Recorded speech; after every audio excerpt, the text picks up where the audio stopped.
Yone pole na ngai oyo nacelaka motema. Yone mwina na ngai nzela oyo nabilaka. Nakokende lisusu wate yone maloba ya bomoi. Etamoli na nga na se na tango yo ekamba bina yo kolo. Yone pole eliki ape kondima na ngai etalela se yo nkolo na biyano. Yone pole na ngai oyo nacelaka motema. Yone mwina na ngai nzela oyo nabilaka. Nakokende lisusu wate yone maloba. Mbote pai na yo papa, mbote pai na yo mama, elenge mwasi pe elenge mobali siko zwami, bolamu na Nzambe kokela yo. Ozolanda biso mbala mususu na bureau na yo, na salon na yo, na chambre na yo, to esika na yo musala, bolamu na Nzambe kokela yo. C'est la mission, les ténèbres ne régneront pas toujours. Les ténèbres ne régneront pas toujours. Et allez présenter par votre serviteur, le révérend Médard Lusangu. Pour ton information, le pasteur Médard Lusangu, Aza en même temps, présentateur de cette émission, les ténèbres ne régneront pas toujours, et le pasteur responsable de l'église et JCC. Église de Jésus-Christ par la croix, Assemblée de Kalamu. Oye Zouami na commune ya Kalamu bien sûr. Na quartier Kimbangu, avenue Nzombo, numéro 39, juste sur Elengesa. Référence na biso Mounene, c'est le marché Mariano. 2 mois nous séparent de la fin de cette année 2018. Émission yo, na ligyo landango. Mbala mususu, au travers de cette émission, Nzamba kuko consoler yo. Ah, bien-aimé, vu na yo kende wapi. Toujours des points d'interrogation, même pendant qu'il nous reste que 2 mois. Des points d'interrogation. Ozalakasu na kimiate, ozalakasu ne sengote, okomi pene na komelata poison mais okufa. Naligina yebisayo. Le Seigneur Jésus est vivant. Comme la poisonté. Dans le ténèbre ne régneront pas toujours. Tulikutali sabana na Nzambe que molili, le ténèbre ezelo kwa mabe. Molili c'est l'absence de Christ katina mutu. Le ténèbre c'est la vie du péché. Le ténèbre ezali kotali sabisope moment église ezali kolekana. Bientôt là, mobali église à côté le manama pata pour na cause église naïe okozala wapi. Non seulement ça, le ténèbre c'est l'ensemble de makambo comme kotindi comme la poison. Liba le kota ozala na kimiate. Ozala kana sengo kaka na période de fiançailles lelo okomarido andako. Mobala koma ko bima bima kata na yote. Papa maman, landa mateya oyo. Nakati ya les ténèbres ne régneront pas toujours. Tolingi kolobela, le ténèbre est attiré dans le mariage ou par le mariage. Fois passée, tolobela qui t'aime mouneno tozali tozala ba point belé toko développer. Le mariage, un engagement sacré. C'était l'introduction. Le tozali na point moko toko lobela, tu vas aimer. Le révérend Médard Lusangu Ayambaka chaque mardi et chaque jeudi, de 9h à 16h.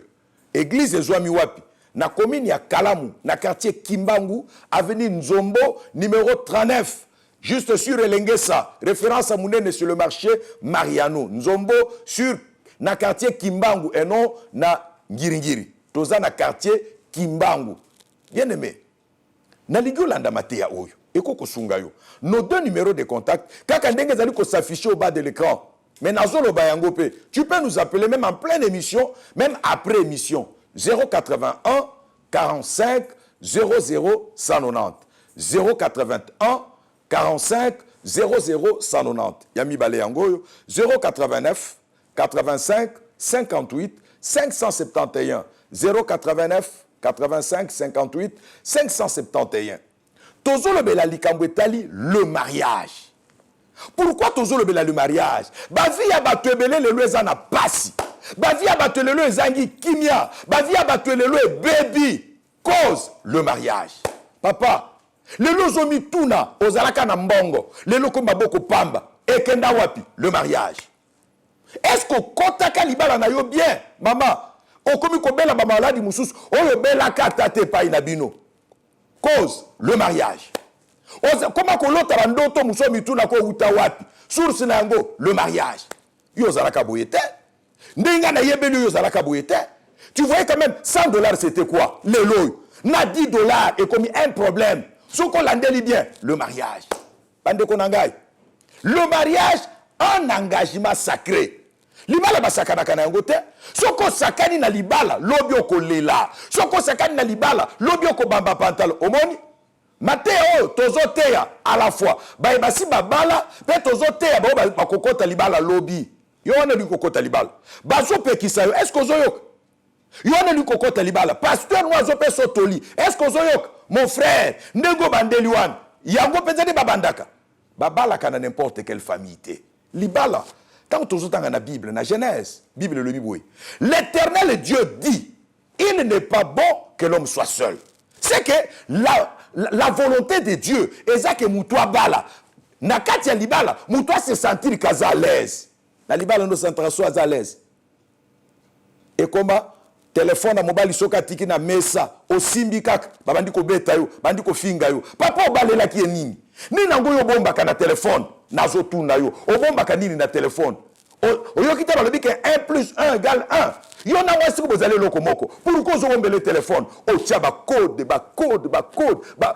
Ya nini? Obale la ki nini? Ozo bomba nini? Est-ce que na libala no sana kimia? Mobali depo kenda. A découcher tango azongi o matange kanga kinga na musala eza biloko sala kozo seka eza biloko sala kana na libala Bible lobi salela moninga oyo lingi ba salela yo. Ce n'est pas ainsi que Dieu a pensé sur le mariage. Libala bande ko zalaka bien, libala zalaka sengo. Je te donne un verset de la Bible. Tu verras que tango yozo mona que libala ya bino vous n'avez que 3 ans dans le mariage. 3 ans. Mais libala nabino etangi ba toile d'araignée, libala nabino rouillé, libala nabino ezalaka lisu, na libala nabino tendresse, boye bi angote, na libala nabino affection, eye bi angote. Ozolo bara mwasi lokolo dans la armée. Ah! Mwasi, ta femme a besoin de la tendresse. Mwasi na yo, azana besoin de tendresse. Mobali na yo, azana besoin de réponse, il y a bien. Eza yo salakate, ozo katela mobali mangala, ozo mama libala balenge la kayango. Tika biloko zo salawan. Yoka verset. Ça peut nous aider. Nazali na Genèse. Genèse chapitre 26.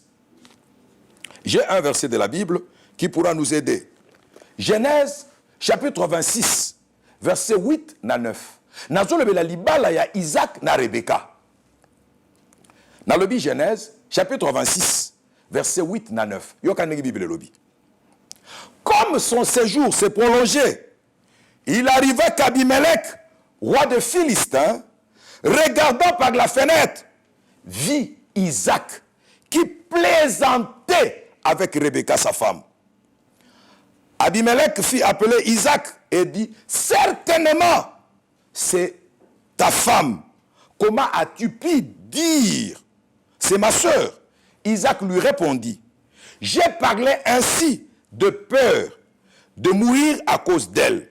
Verset 18. Verset 8 plutôt. Dans le Genèse 26, verset 8, 9. Nazozongela 8. Nalingina bimiselo komoko wana sur le mariage. Comme son séjour s'est prolongé, il arriva qu'Abimelech, roi des Philistins, regardant par la fenêtre, Abimelech, roi des Philistins, azotala na fenêtre, à moninini, vit Isaac qui plaisantait avec Rebecca, sa femme. Ah! Abimelech, tout un roi, bande konangai, tellement qu'azeko sepela na Rebecca, mukolo musus, azotala na fenêtre, liba les alaka bien, papa. Yabino libale kauka et komela libala nabino ezanga tendresse ezanga affection et comment libala moko mécanique mais zala ki bon côté na Rebecca na Isaac Rebecca zo simba mwasi na ye bazo sakana mwa ndambu bako solola na libala nabino dialogue ezalaka et comment soko azana salon okuna azana chambre soke mama bimi na salon papa ke libanda pourquoi mais yoka na verset totangi Genèse balobi boy Isaac azotala mwasi na ye. Oh papa, tika kana no ba sortir zangati. Yo papa, yo bimaka du lundi jusqu'au dimanche. Moko no ko fanda pe na mwasi na yo boy. Ozotala ye nanu. Oyebi mwasi papa, papa landangai. Papa, papa ko sala semblante, je m'adresse à toi. Moi si alinga kere moko mobali na fandisi boy azotala ye alobi oh chérie tu es belle maloba wana papa ekotaka mwasi kosala ke rajeunir lisusu mwasi otali lobi chérie tu es belle oh tu es une merveilleuse créature de Dieu ozo lobele ya yo ezalaka bongo te ozo kota ozo finga ozo beta okolobi pe maloba ya bolingo mukolo nini non Isaac azo simba Rebecca azo talaye bazo saka bosala kalisu baje oh tosala baje ndeni bana baye kokuta bino les enfants ne peuvent pas vous empêcher baye kokuta bino bakolekana mais bakuti bino vous continuerez avec votre amour oh libala Dieu a dit il n'est pas bon que l'homme soit seul mais yabino libala bosi bobaya mama le komi koloba na fandeli kaka bana bafandela kaka bana te ofandaka bafandaka parce que j'aime mon mari bafandaka parce que j'aime ma femme. Tanga bien verso. Isaac plaisantait. Azo sakana. Na mwasi ne Rebecca. Yabino sila. Fiançailles nabino. Nde na moment fiançailles quand nous avons memaye na food market. Moment fiançailles nous avons memaye na alimentation. Lelo. Omakeli sus. Na moment fiançailles kanisa. Ezala ki sokoye charcuterie kozangate. Shawarma kozangate. Est-ce que ça la makali sus? Moi si, azala besoin pe obimaka na ye, ayoka kape bien. Ya yezaka ko finga, ko gangela, ko beta, ce n'est pas ça le mariage. Lelo na ligina lobela, toujours dans na thème na biso, il y a mariage un engagement sacré. Naza na sujet moko na ligina lobela, landa yango bien. 5 types de mariage pièges. Na ligina lobela libala, o ezalaka mutambu. Nekonanga, babalaka dans n'importe quelle famille te. Babala kate parce que na tunaki ndeko mususu ozo olinko bala pourquoi oh na lembi kolia malewa babala kate parce que lembi malewa soko lembi kolia malewa olinko bala c'est que toi tu n'as pas besoin d'une femme moza na besoin muto alambela kayo na tuni mususu ozo bala pourquoi oh nazo bala pona lembi kozali pa na biso non le mariage c'est autre chose nazo lobela 5 types de mariage piège yoka verset Proverbe, chapitre 20, verset 25. Proverbe, chapitre 20, verset 25. N'est pas inattiré, sujet nangai oyo. Natangeli na kombo na Yesu. Proverbe 20, verset 25. C'est un piège pour l'homme que de prendre à la légère un engagement sacré et de ne réfléchir qu'après avoir fait un vœu. Nazongeli. C'est un piège pour l'homme que de prendre à la légère un engagement sacré et de ne réfléchir qu'après avoir fait un vœu. 5 types de mariage pièges. Ndekonanga. Satan a cause la aluka kiyo. Tango bazui zemi na yo. Okufe la tana libumu. Nzamba batelio. Alukio na zela la classe. Yo ano sisi ba classe. Alukio zwa musala te. Nzamba longisio zi musala ya bien. Rendez-vous éthique à la kamoko. Le mariage. Bien aimé. Au sens du musala. Olingi ko s'engager dans le mariage. Okobala wapi. Babala ka n'importe comment te. Babala ka n'importe où te. Ezana ba famille mususu. Soki kako bali okoti kuna.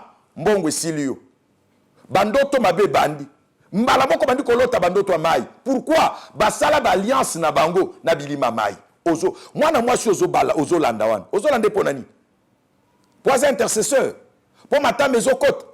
Pour yemba kamungo ya bien. Biloko nyonso aneza malamu. Ce n'est pas ça qui caractérise le mariage. Ebele babalaki nazolande poaza mosala nzambe. Kobala mosala nzambe c'est une bonne chose. Mais il peut être un bon serviteur de Dieu, mais un très mauvais mari. Combien basia basala nzambe lelo bazolela te. Mosala nzambe, musala na nzambe za malamu, mais kanisa ko zape na famille. Yo suraka basia baninga, ebongo mwasi na yo. Okofana ne bobosola ne mukoloni. Ebongo bano ya yo.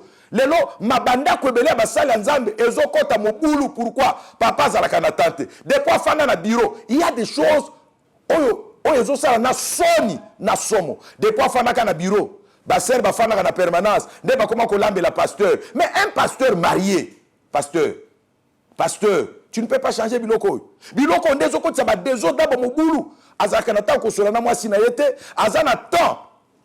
Il y a koye batate classe à bana naye. Osa pasteur, c'est une bonne chose. Mais tu saches comment concilier la tâche en tant que Moussa Lanzam, le sacerdoce, et la tâche en tant que père en tant que responsable de la famille. C'est ces histoires-là. Et qu'on épargne, bah, mon boulot, bah, divorce, c'est belé, côté li, même si le mariage, nazolobela 5 types de mariage piège.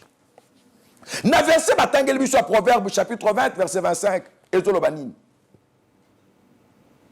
Yo kandeki verset lobi.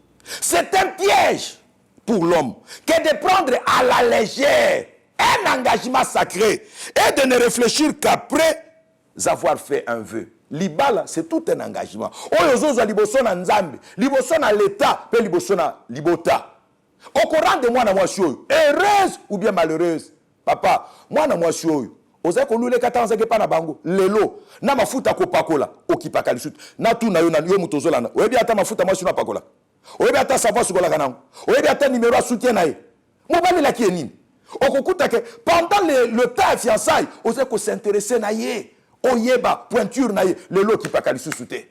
Pour moi si na yo azwa liputa kaki fo azwa zemi. Ça c'est quel mariage? C'est quel mariage? Liba les salama bongoté. 5 types de mariage piège. Nazanango 5. Il y a liboso. C'est le mariage selon les pensées de l'homme. Libala kolandisa makanisi ya mutu. Ndekonanga okolela. Okobamba pantalon. Ma soeur, okoya kotika na makambo ko sambela. Libala kolandisa makanisi ya mutu. Oya initié qui le mariage. C'est Dieu. L'Éternel Dieu dit. Il n'est pas bon que l'homme soit seul. L'initiateur du mariage existe. Avant de s'y engager, consulte celui qui a initié le mariage. Le mariage selon les pensées de l'homme. Dans le passage de la Bible, Juge, chapitre 16, verset 4 à 6. Dans le Bible, Juge, chapitre 16, verset 4 à 6. Après, au Tangi, verset 16 à 21. Nazana minute belete pour natanga jonso. Oko tanga bisiko zali. Juge chapitre 16 verset 4 à 6. Après au tangi verset 16 à 21. Bazolo belabiso libala ya Samson na Delila. Le mariage selon les pensées mayele ya mutu. Bien aimé, Samson afandi. Samson afandi yemoko alobite nakobala parmi bana Israël te nakobala kaka parmi ba Philistins. Oh, Samson ayeba kite que en voulant se marier chez les Philistins, c'était tout un piège. Pour natina naye. Nzokande ba Philistins, bazai ko kande la Samson balobi ke mukola kokoya na pulu na biso, Samson to ko tobole misu, Samson to ko bomaye parce que Samson nyokola ki ba Philistins. Tala côté Samson azokeni. Les Philistins ont préparé une femme, une dame, comme on a eu Delila. Batié nazela Samson. Samson aima Delila. Tant que ligi Delila, akadisi ke Delila linga kiye. Bien aimé, moi na moi chozo linga wan. Oso tunizam, oyebi motema na ye. Ma sœur, moi na mobali wan. Oso tunizam, oyebi motema na ye. Toyeba na kabilongi. Oyebi motema zanzambi. Mutozo linga na koza randoki. Tout na deuxième primaire, n'est-ce pas que bakanga ki ndoki asa yambola ki ndoki wana basi basala les délivrance ozolande lelo poko na moustache mais vérifie mwana mwasi ozolinga kobala wana oyebi vi na ye zandenge nini Samson monika Delila asepeli na ye ayeba kite que Delila préparé par les Philistins pour détruire la vie de Samson. Bien aimé modérateur, ozana venir molai na makambo nzambe keba na mwana mwasi wana. Keba na mwana mwasi wana.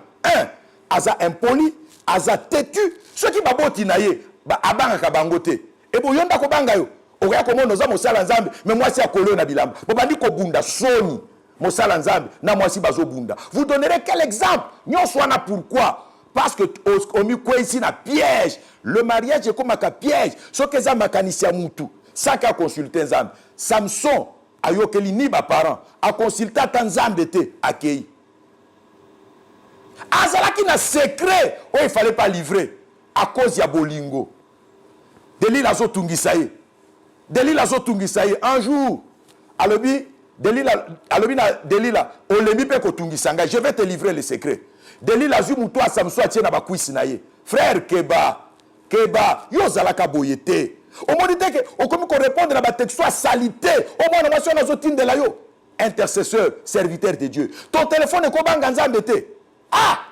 Moi suis na 1h du matin. Makamni bo sola na WhatsApp. Na imo bo sola makamni. Makamone ko banga e ko pesa Nzambe lokumu. Tu penses que le mariage est bandaka boy. Na ba texte salité boy. Non. Non. Yo somona musala Nzambe. Azomona mwana mwasi moko église oya sepeli na ye. Azoloba na ye ke tielangai na WhatsApp kangelanga photo na yo mobimba tutu ni soni. Mosala Nzambe bongola motema. Mwana batu nana to baliete. Azwa photo na ye mutakala atielo na. E komi nini? Lipa na mayonnaise. Ezani. Okoyoka sonite. Donc, sœur église azu photo na ye ya mutakala atindelio na photo na WhatsApp. Biloko ndoko lo bakelo beko bala ye. Ozomi kotisa na piège. Conséquence, masturbation. Azo modéré l'église, masalaka masturbation, yoka soni. Azo te ya batu. Mazo na chambre, azali na ba livre sexy, ba livre porno, yoka soni. Lobi yoko bunda na ba délivrance ya ba femme de nuit, ba kokende te. Ce n'est pas comme ça que commence le mariage. Le mariage en piège. Souka ya Samson. Bakati yesuki zokande secret na Nzambe ezali ko bomba manasuki ya Samson mosala Nzambe mwana mwasi ona kolia yo pamba yo zalaka na secret na Nzambe o monteke bando bandi na ye obanga su Nzambe te okoma kokosa frère obi ko yo zokosa trop okoma kokosa ka pozwa mbongo pona ni alobi na yo kabelo serviteur mobimba akosa na pasteur il faudrait que le salis examen te azwa kaka $10 ake somme mwana mwasi na kabelo yo kasoni banga Nzambe yo zalaka boyete benga na yebelaki yo zalaka boyete tu craignais Dieu lelo banka su Nzambe te pona nini libalo bandi na siforko atozo ko sa pasteur Nzamba nazolo bana yo obandi libala moko bien te na siforko zongela Nzambe bazokanisa ko okende gombe zokando okende ka gombe te obandi libala moko ya nkuku mabala nkuku epesa Nzambe lokumu te. Le mariage selon les pensées de l'homme est un piège. Tarandeki yo zako sala 2 jours ça ko méditer Bible le lotan ka sous Bible te WhatsApp na WhatsApp olembi WhatsApp okenda novelas nini ozwaka maloba ya kobamba mwana mwasi wana. Ce n'est pas ça le mariage, hein? Obanda ko yebisa ye ma sœur. Quand je ne te vois pas, le cœur fait kunkunku, le kuta, moyibi. Ah! Pourquoi je trouve moi dans ma sebatuboy? Oh, j'ai dormi sans dormir. C'est quoi j'ai dormi sans dormir? J'ai dormi sans dormir. Nyonso biloko ya pamba, frère, ce n'est pas ça le mariage. Le mariage, consulte Dieu. Maman, on dit le lozole là. Yo zalaka bouete, maman. O zalaka mona quand même moi bambongo. Depuis kota na libala wan. Et sengwe zalaka te. Mobile abimaka la kakata yote. Mobile azo menacé yo, mobile azo na tango azo ke na église, azo minu libanda na basser, ausela na basser. Mais tango ena ndap akangi kanda, obale la keni. Yani balé na loba keza 5 types de mariage piège. Ya liboso, mariage selon les pensées de l'homme. Yani balé, le mariage selon la volonté des parents. Le mariage selon la volonté des parents. Le mariage selon la volonté des parents est comme un piège. Papa, eza mabete comment de la mwana na yo mwasi. Nazo peso exemple, ça c'est mon témoignage. Ndeko nanga ilanda, c'est le révérend Médard Lusangu. Ayambaka 2 jours par semaine, le mardi et le jeudi, de 9h à 16h. Nous avons 2 numéros de contact. 081 45 00190. Nalobi 081 45 00190. Yami Balé Yangoyo. 089 85 58 571. 089 85 58 571. Église Nabisu Ezali et JCC Assemblée de Kalamu. Ezwami Wapi. Na commune ya Kalamu, na quartier Kimbangu, avenue Nzombo, numéro 39, sur Elengesa. Référence mounene ce marché, Mariano. Deuxième type, c'est le mariage selon la volonté des parents. Papa, est-ce que mabete kolinga ke mwana na yo abala, mwana muninga na yo, mwana na yo abala na telle famille. Mais est-ce que yango ndeza mokano na Nzambe ba lebele lelo bazo souffrir. Na linga ki nanga libalo yote, ka po papa alobaki. Na linga ki nanga libalo yote, ka po mama alobaki. Kondima toza la malheur lobi ya mwana na yo. Je te donne mon exemple. Mon père m'aimait tellement. Papa nangai alinga kinga tellement mingi. Tant on a silisi ba étude, na bandi ko sala quelque part, papa benganga ebisinga ke mon fils. Na moneli o mwasi. nalingi obala mwana mwasi na famille telle pour famille wana nga na fréquenta kango. Oh, ezalaki likanisa malamu, mais hélas, ce n'était pas la volonté de Dieu. Tant nga nazokende ko sambela nzambe, nzamba badi ko fongolela ngai l'état d'âme ya famille wana. Ce n'était pas un bon endroit. Na sololi na papa, maman récupérait la situation, maman me proposera une autre fille. Nakei ko sambela, Dieu me dit ni l'une ni l'autre. Zelanga moko je te parlerai. Bande konangai. Nzamba ye kolongi sangai. Mais un jour, tellement que pression papa ezalaki makasi. Nalobi nzambe sauvenga na histoire oyo. Mwana mwasi o papa zali ko proposer ngai. Nzokande une fille possédée de la sorcellerie. Maseka kanaye, azala kanaye gentil, azala kanaye bien, mais mote mezolo beloko mususu. Papa et moi wana un jour yoka eza témoignage nangai le révérend Médard. Papa et moi wana un jour abando bela. Abeli makasi ya kotiti na sanatorium de Makala. Akomi ko bela. Ba memi quelque part ba sambela pona tina na ye.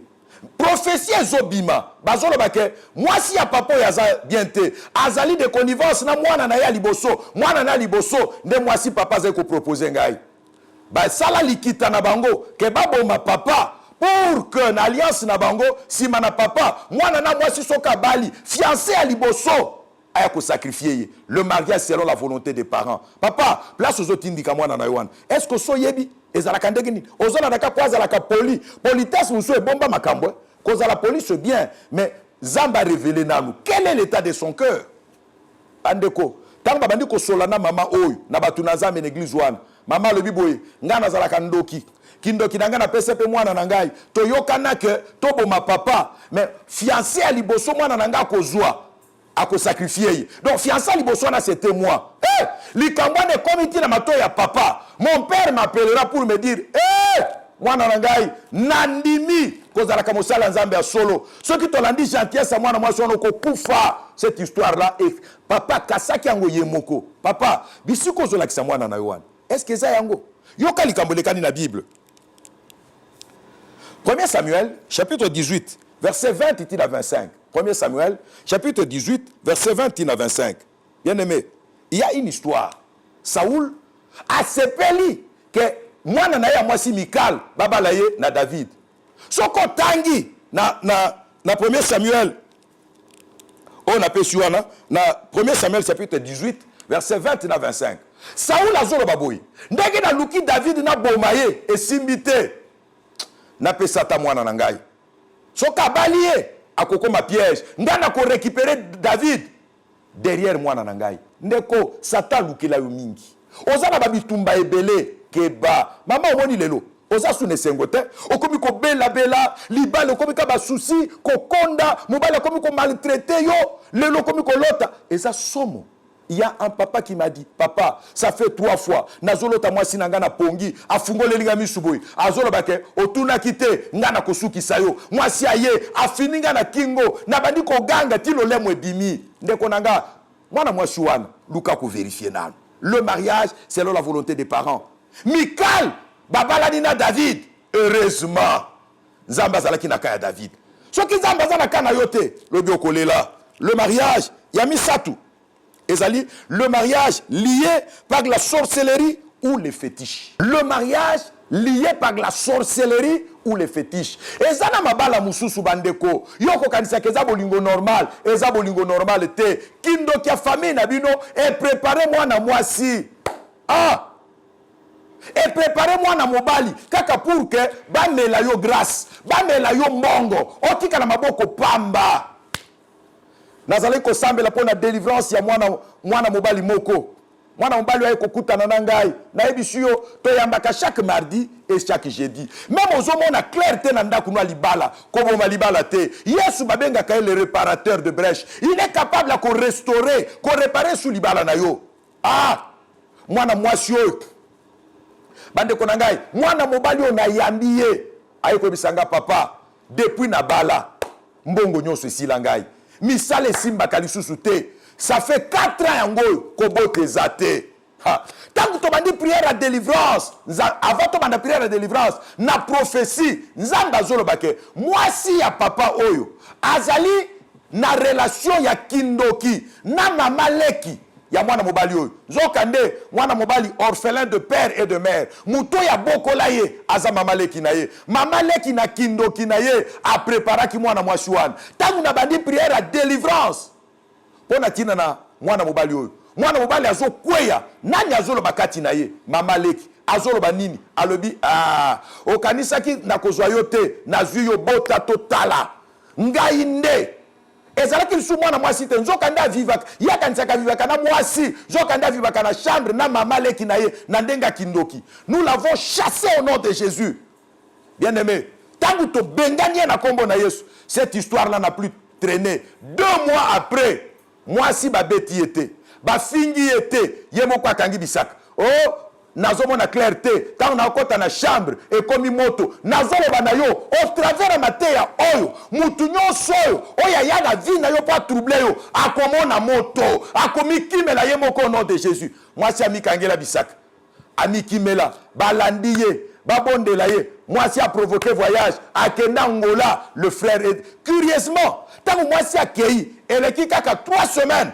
Bien aimé mitukane mibale oyo babundana ko réparer simbaka te moko ebongi après mususu ebongi esika moko akotisa ba demande le cas 6 ans baye ko benga ye musala à cause ya mariage okotika la pauvreté à cause ya mariage okobana ko bela mabalo oyo mabaladi moko oyo compliqué lelo bozo botate. Est-ce qu'on vérifie qui anel nana za na base et ça la bitumba mususu o eza libala lié par la force ya sorcellerie et fétiche pour te détruire. Libala musu ezali. Le mariage influencé par les amis. Bien aimé, le mariage influencé par les amis est comme un piège. Dans mon Bible, 2 Samuel, deuxième livre à Samuel, chapitre 13, verset 1er, tina 6e verset. 2 Samuel 13, 1er verset tina 6e. Au sauté, au tangi verset 11, tina verset 14.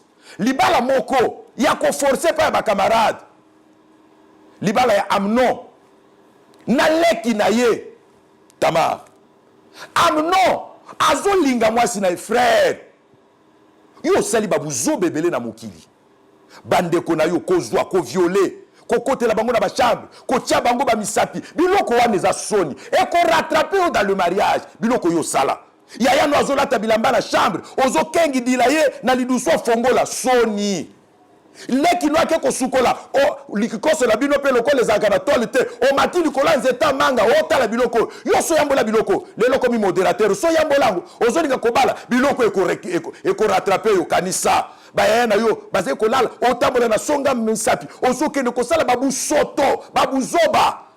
Amnon na Tamar moninga ya Tamar Jonadab azoloba na Amnon yo lingiye pozwa eza petit problème apesi Amnon ba idée à ma bé jusqu'à ce que Amnon a réussi pari na ye ya ko coucher na leki na ye inceste ezaka na ba conséquences. Le mariage influencé par les amis keba yasuka na lobaki 5 types yasuka ezali le mariage lié par les réseaux sociaux ndeko nangai babuzo ba ebele ezosala na ba réseaux sociaux amonika ka photo ye wana ngana lingio est-ce que yebi aza mutu normal auti na cimetière toi uti wapi lobi okoya kolela moko azali kaka boye na réseaux sociaux na kobala yo mukolo mona ye boye ya aza kolanda ka pembe ya photo ya WhatsApp tango akei komona ye boye na kisenso bandeko na ngai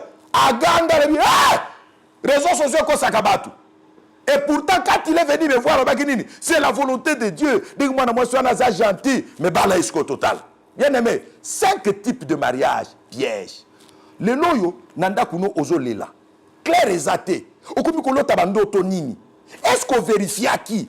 Est-ce qu'il y a une balela qui? Famille, c'est la kaya kobala te. Ndeko nangai, olingi kobala. Osana ba grâce sebele, tu as de l'avenir. Nzamba zoloba ozobe takara pasteur azoloba ozo kipete awo bandi libala no wan est-ce que sonela tala mosala nzamba keba lobi okolela. 5 types de mariage oyo bazobenga mariage piège. Même soko kotaki na libala lelo za na ba malheur kobote zate okomi na ba maladie compliquée, je te donne nous avons 2 numéros de contact. Nous pouvons prendre contact avec Ndaku Nabino, avec couple Nabino. Toko Sugabino na batoli, toko consulter Nzambe, toko lande Nabino pe na ba délivrance. Même liba les ezangaki elengi, Nzamba kozongi selango elengi. C'est le révérend Médard Lusango. Nous sommes en train de parler autour de 5 types de mariages pièges. Ceux qui ont la zongité, toko koba na makamboyo. Vérifiez à Uliba les Andengini. Tu peux nous appeler à tout moment. Nous pouvons vous être utiles pour un conseil, pour un soutien de prière, même pour le travail à délivrance. Nzambako Salangolu. 081 45 00190. 081 45 00190. 089 85 58 571. 089 85 58 571. Chaque mardi et chaque jeudi, de 9h à 16h, le révérend Médard est disponible pour Nakoyambayo, église Ezwami Wap. C'est l'église EJCC Assemblée de Kalamou. Ezwami, bien sûr, na commune à Kalamou, na quartier Kimbangu, avenue Nzombo, numéro 39. Référence na biso Mounene. Ezali, marché Mariano sur Elengesa. Tu peux prendre des rendez-vous. Peut-être tu as déjà déçu. Comme on dit divorcer, Dieu est la répudiation. Dieu n'aime pas le divorce, mais par la prière. Même Mobali a sa kima, Mobali a sa makamuma B, Zamba ko changer. Nazo bisayo, lilo bana Zambé za la kamakasi ko le kamarto. Même Mobali a sa lembisio, ko finga nde ko finga. Mais namalo bana Zamba ko changer. Même moi souana komiso kindenge nini. Dieu, sur la télévision, il peut faire quelque chose. Keba, le mariage piège existe. Tu as de l'avenir. Tu peux nous appeler. Nous pouvons, par la grâce de Dieu, t'aider dans le conseil, dans la prière, même dans la délivrance. C'était le révérend Médard Lusango. Numéro nous parlerons comment connaître la volonté de Dieu dans le mariage. Ceux qui ont la zongité, c'est le révérend Médard Lusango. Topesi merci l'équipe technique Nabiso, Papa Blaise Mwangi, Zamba Pambolayo, Ndeko Nabiso Sylvain Lubuku, Bola Munazambe Kokelayo, to sambeli pour natina na équipe nyonso oye soutena kamusala oyo na intercession. Ndeko Eric Mukenge Chunza, Ndeko Nelfi Bolei, mwana ya mama Kamba. Ndeko Nabiso Élisée Borela, frère Béni Dibenecha, sœur Priscille Kabedi, na sœur Patricia Mpoy, Bola Munazambe Kokelabino. Bana nyonso ya révérend Médard ya molimo pe ya nzoto bola munazambe kokela bino basali ya nzambe o bazo soutenir pasteur Médard o bazo sala zinga zinga na ye Ladi Mangoma Billy Chamala Madra Mapeta Dieudonné Chiteya Zamba kanisela bino moi si c'est moko oyo na lela oyo na linga oyo azalaka kimia pona tina na ngai oyo alongisanga kazala piège te yazalaka piège te mais yazalaka esengo na ngai esika azali Nzamba kanisela ye kombo na ye nani mama Annie Médard Lusango bola muna Nzambe kokela yo soki nkola zongite tokokoba na mateya oyo na kombo na Yesu amen. Yo ne pole na ngai oyo na chelaka motema yo ne mwina na ngai nzela oyo na bilaka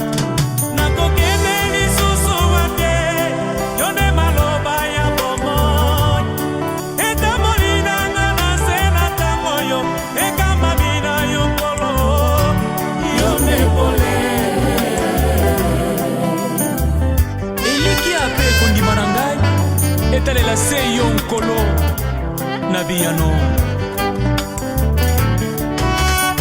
yo ne pole na ngai oyo na chelaka motema